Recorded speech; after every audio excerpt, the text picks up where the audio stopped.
Hi, welcome back. So today I'm going to be teaching you how to make the single crochet. So this is my ball of yarn, and then this is my hook. It's a 5mm hook. Okay, and then I'm going to be doubling the strands. This is what I mean by 2 strands. So this works better with the hook. So we're going to do our slip knot. It is called a slip knot, and then we are going to chain. Now this is how to make a chain. When you hold it firmly in place, you take in one and then you pull it out, just like that in the video. You take and pull it through the loop. So you make the desired amount you want to make. Here I made 10. Then you chain one extra. For every single crochet, you chain one extra before you start working. And when you are about to work, you don't work in that one extra, you go to the next one.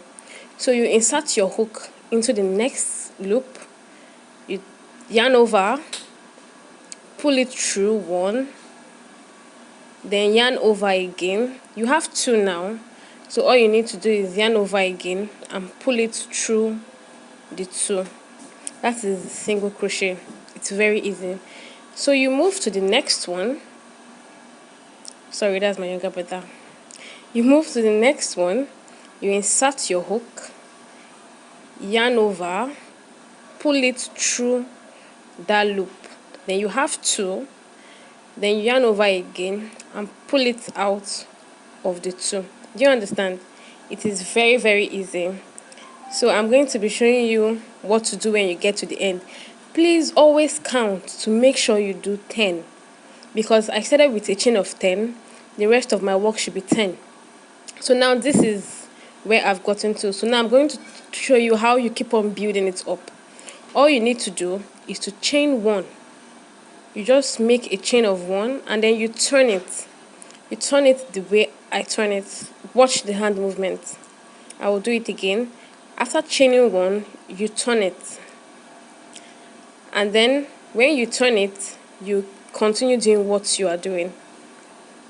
Inside that the first chain 1 space, sorry, not chain 1 space, the first space, you insert your hook, yarn over, and then you have 2, then you yarn over again and remove the 2.